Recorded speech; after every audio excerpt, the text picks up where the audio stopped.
Hey guys, আজকে আমি পৌঁছে গেছি আমার ফ্যামিলির সঙ্গে হালিশহর স্টেশনে। তা আমরা কোথায় যাচ্ছি সেটা আপনাদেরকে দেখাবো।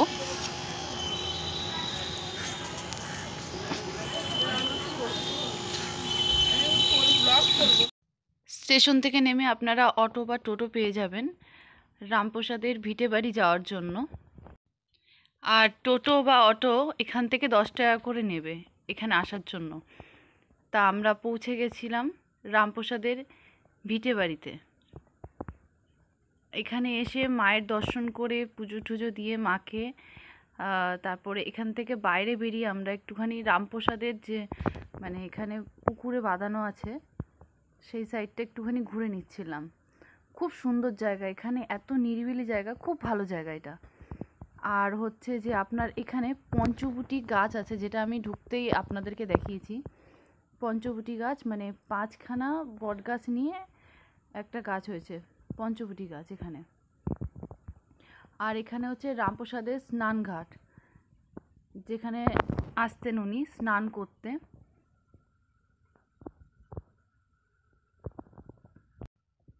আমরা যে আজকে গেছিলাম পুরো ফাঁকা ছিল, সেরকম ভিড় ছিল না। এমনি সময় যে আসলে পরে আপনারা একটু ভিড় দেখতে পারবেন। এই জায়গাটা এখানে অনেকে স্নান করছিল, তারপরে হচ্ছে আপনার গঙ্গাজল তুলতেও এসছিল।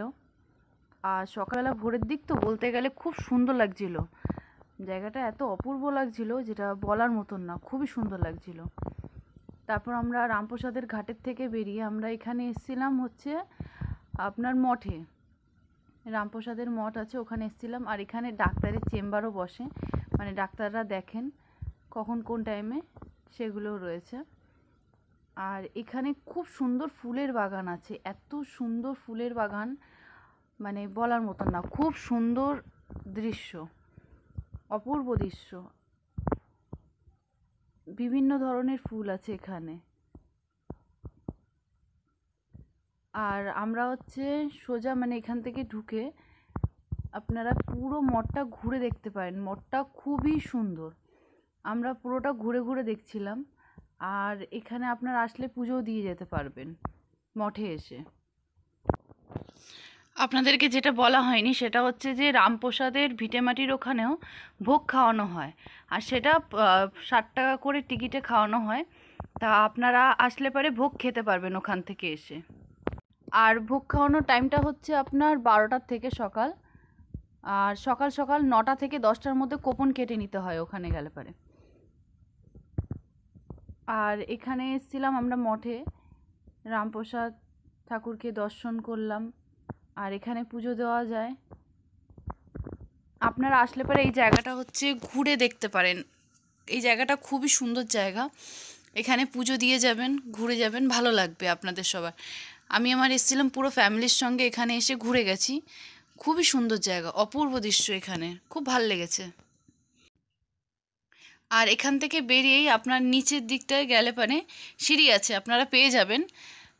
নিচের দিকটাতে সিঁড়ি আছে, গেলে পরে এখানটাও আপনার মন্দির আছে। আর বাইরে খুব সুন্দর ফুলের বাগান, বিভিন্ন রকমের গাছ আছে, সব সুন্দর করে গাছ লাগানো হয়েছে। এই পাশটাতে ভীষণ ভালো লাগছিল দেখতে। আর এই পাশটাতে ঘুরে দেখাচ্ছি আপনাদেরকে একটুখানি।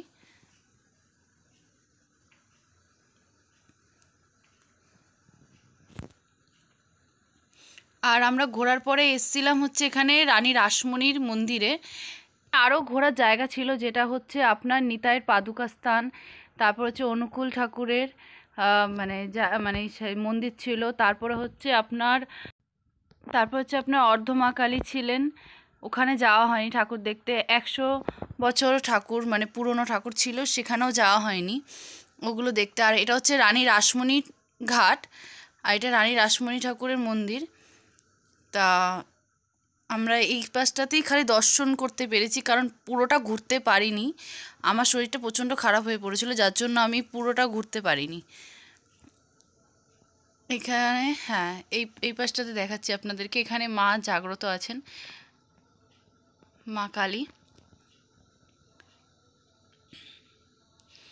আর এই পাশটাতে আপনার হচ্ছে শিব ঠাকুরের মন্দির আছে, রাম সীতা লক্ষ্মণ ওনাদের আছে। বজরংবলীর মন্দির আছে এই পাশটাতে। আর হ্যাঁ, আমি পুরোটা মানে আরও যে ঠাকুরের মানে ইয়েগুলো ছিল, আমি সেই স্থানগুলো ঘুরতে পারিনি, ঠিক আছে, কিন্তু পরের বার নেক্সট টাইম গেলে সেগুলো ঘুরবো। আর আজকের আমার এই ভিডিওটা কেমন লাগলো প্লিজ লাইক কমেন্ট শেয়ার করে একটুখানি জানাবেন। আর নেক্সট টাইম গেলে পরে আরও ভিডিও করব, ওগুলো করা হয়নি আমার, কিন্তু যতটা পেরেছি করেছি। আর সত্যি কথা বলতে এখানে ঘুরে ভীষণ ভালো লেগেছে, মনটাও সত্যি কথা বলতে গেলে খুব ভালো হয়ে গেছে, ঠাকুরের স্থান ঘুরে ভীষণভাবে ভালো লেগেছে। আর এখান থেকে ঘুরে তারপর সোজা বাড়ি চলে গেছিলাম, কারণ আর ওদিকটায় ঘোরা হয়নি। আর আপনারা আসলে পরে একটু সকাল সকাল আসবেন। এখানে মন্দিরে পুজো দেওয়ার পর এখানে ভোগ খাওয়ানো হয়, তা সেটার কুপন হচ্ছে আপনার 100 টাকা করে। আর সে কুপনটা হচ্ছে আপনার সকালবেলার দিকে কাটতে হয়, নাহলে পরে এখানে মানে খাওয়ানো হয় না। আর সেটা হচ্ছে আপনার দুপুর 1:30 থেকে 2টোর মধ্যে খাওয়ানো হয়। আর দেখা হচ্ছে আপনাদের সঙ্গে নেক্সট ভিডিওতে। So thank